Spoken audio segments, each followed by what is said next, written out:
दोनों ही काफ़ी सीरियस और उदास से लग रहे होते हैं क्योंकि ये लोग अभी नए नए कनाडा शिफ्ट हुए हैं, तो शायद इन्हें सेटल होने के लिए थोड़ा सा वक्त चाहिए। आदमी जॉब पर जाता है और लेडी घर के काम करती हैं। यहाँ लेडी अपने हस्बैंड के लिए मोमोज बना रही होती हैं।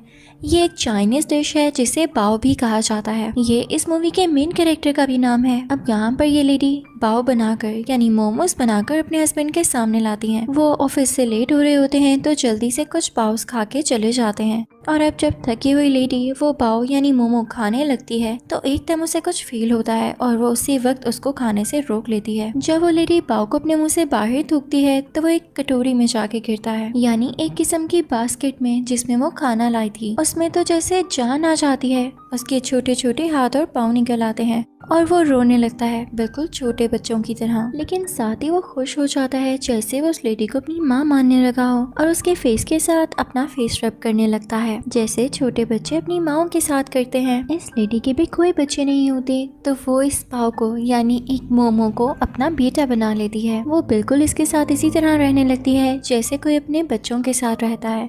इसका ख्याल रखती है, इससे इतना ज़्यादा प्यार करती है जैसे ये वाकई इसी का बेटा हो। और साथ ही साथ वो पाव को बड़ा होते देख के काफ़ी खुश होती थी।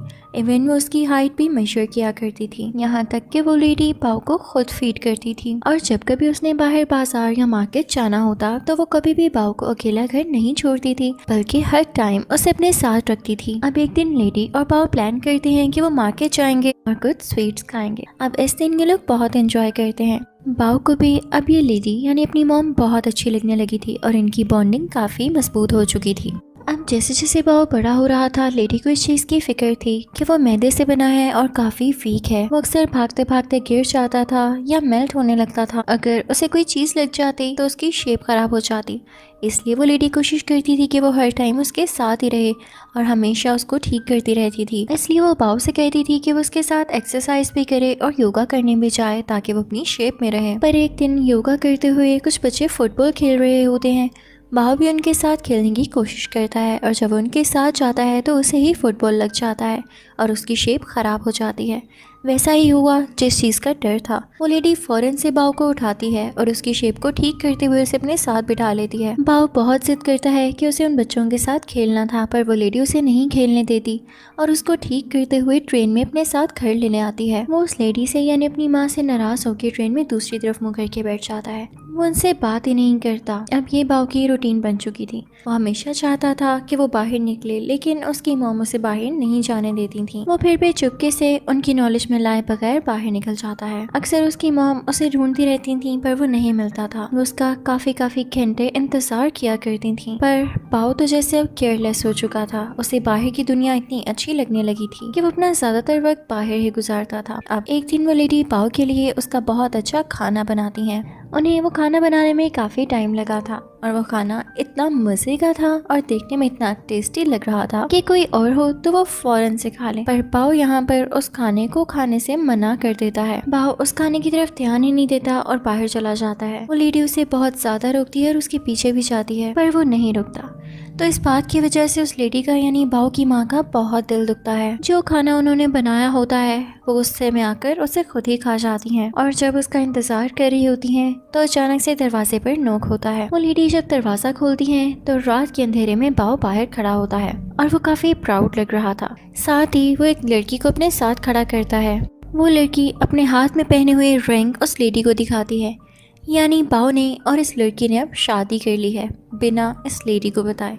इस चीज़ का इसे बहुत दुख होता है कि आज तक ये बाओ से अच्छी रहती आई, लेकिन बाओ ने इन्हें क्या सिला दिया। अब बाओ बताता है कि वो यहाँ पर किस लिए आया था। वो अपनी माँ यानी उस लेडी से कहता है कि मैं यहाँ पे अपनी बीवी को दिखाने आया था और अब अपना सामान लेके यहाँ से जा रहा हूँ।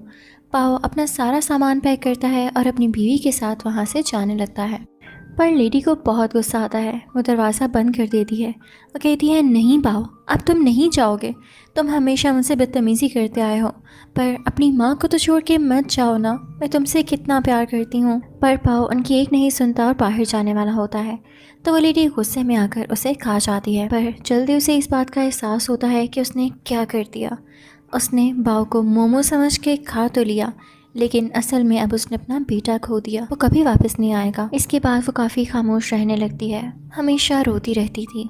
इवन उसके हस्बैंड भी जब उससे पूछते कि तुम्हें क्या हुआ है तो वो कुछ न कह पाती। फिर एक दिन हम देखते हैं कि लेडी सोई हुई है कि तभी उसके सामने दोबारा से बाव आ जाता है। क्योंकि वो सोकर उठी थी तो वो ठीक से देख नहीं पा रही थी, और जब वो अपनी आंखों को रब करती हैं तो उनके सामने एक इंसान होता है जो कि साय में बाव जैसा ही लग रहा था। यहाँ मूवी में हम पर रिवील होता है कि इन्हीं का बेटा है, जो कि काफ़ी अरसे पहले, काफ़ी साल पहले इन दोनों को छोड़ के चला गया था, और अब जब उसे एहसास हुआ तो अपने माँ बाप से माफ़ी मांगने आया है। उस लड़के के फादर उसे अपनी माँ के कमरे में धक्का देते हैं कि जाओ माँ से माफ़ी मांगो। अब वो माँ के पास जाके बैठ तो जाता है, लेकिन वो लेडी उससे बात नहीं करना चाह रही थी, तो वो दूसरी तरफ मुड़ के लेट जाती हैं और पता चलता है कि जो बाव था वो सिर्फ इनकी इमेजिनेशन थी, क्योंकि अपने बेटे को बहुत मिस किया करती थी और इसी वजह से हर वक्त इतना उदास रहती थी। वो लड़का अपनी मदर के साथ एक बॉक्स रखता है जिसमें उनकी फेवरेट डिश थी। ये वही डिश थी जो कभी एक बार इसकी माँ ने इसे बस में ऑफर की थी, पर इसने खाने से इनकार कर दिया था। पर अब ये अपनी माँ को देते हुए कहता है कि मैं आपके लिए लाया हूँ और मैं माफी मांगता हूँ कि मैं आपको छोड़कर चला गया। बस मैं समझता था कि शायद हमारी बॉन्डिंग अच्छी नहीं है। लेडी का ये सुनकर दिल मेल्ट हो जाता है और वो अपने बेटे को प्यार करने लगती है। उसका लाया हुआ खाना उसके साथ मिलकर खाती है। यहाँ पे ये दोनों बहुत ही ज्यादा इमोशनल मोमेंट शेयर करते हैं और साथ साथ अपना पसंदीदा खाना खा रहे होते हैं।